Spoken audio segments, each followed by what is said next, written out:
ঘরে নেই পর্যাপ্ত বিছানা, নেই রান্নার উপকরণ, নেই প্রয়োজনীয় চিকিৎসা সামগ্রী। কখনো না খেয়ে থাকতে হয়, আবার কখনো পান্তা ভাতেই সারাদিন কেটে যায়। স্ত্রী ব্যথায় রাত জেগে কাঁদেন, কিন্তু ডাক্তার দেখানোর সামর্থ্য নেই।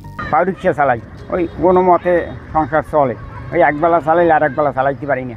বয়সের ভার, দারিদ্র্যের চাপ আর জীবনের নির্মম বাস্তবতা সব মিলিয়ে বেঁচে থাকাটাই প্রতিদিনের সংগ্রাম ৭০ বছর বয়সী মোহাম্মদ আয়নাল কবিরাজের।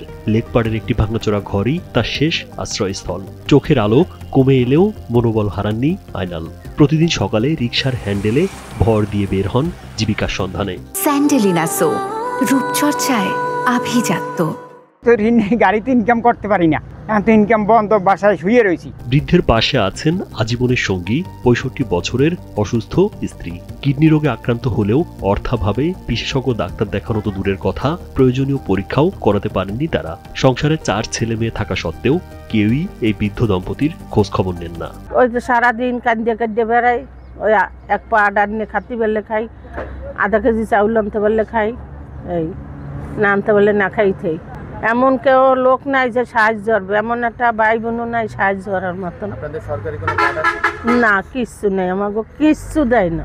নিজে অসুস্থ, রিক্সা সাতটিয়া বেহে টাহাও নাই, রোডে যাই কি হটবে, পাউরিক্সা আমি লোকজন উঠতে চাই না।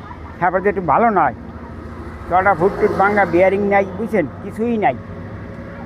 এখন যেন ছাড়বো সেই টাহাও নাই, না খাই মরার পালা।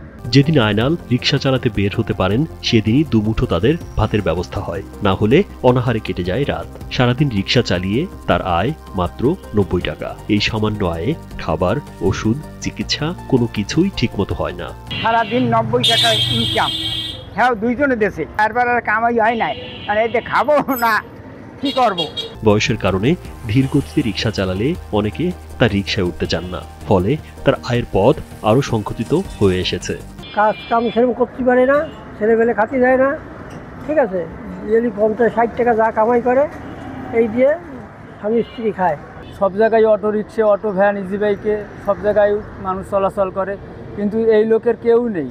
যে আছে যে এই লোকের রিক্সায় আমরা সবসময় চলাচল করি, ১০ টাকার ভাড়া ২০ টাকাও দিই, অনেক সময় নিয়ে চা পানও খাওয়াই, যদি সের উপকারের জন্য এসে দাঁড়ায়।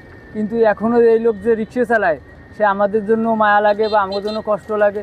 যদি আপনারা কেউ যদি সেরে একটু হেল্প করতেন, হয়তো সে মানে অবস্থাটা একটু ভালো হইতো, বা দুটো ডাল ভাত খেয়ে সে বাঁচতে পারতো। শীতের রাতে কাঁপতে কাঁপতে রিকশা চালালেও তার গায়ে নেই কোনো শীতবস্ত্র। প্রশ্ন করলে হাসি মুখে বলেন, পেট তো আর শীতের কথা শুনবে না। স্ত্রী পথ চেয়ে থাকে, বাজার করে নিতে হবে, না হলে খাওয়া হবে না। বাড়ি বসে তার চাইলে না, কামাই হবে না, খাইতে পারবো না, এই প্যারের দায় নামিছি এই রাত্রি শীতের মধ্যে। বলছিলাম বাগেরহাট শহরের খানজাহান পল্লীর গোবদিয়ার ৮ নম্বর ওয়ার্ডের লেকপাড়ার বাসিন্দা ৭০ বছর বয়সী মোহাম্মদ আয়নাল কবিরাজের কথা।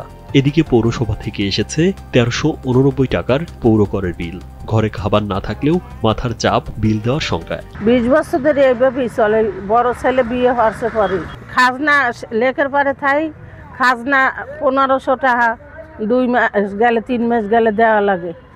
হ্যাঁ খাবো, হে রোডে যায়, হে কোনো কামাই করতে পারে না। ব্যস্ত শহরের ভিড়ের মধ্যে একাকী সংগ্রাম করে যাওয়া এই দম্পতির জীবনে একটু স্বস্তি আনতে সরকার ও সমাজের বিত্তবানদের এগিয়ে আসার আহ্বান স্থানীয়দের।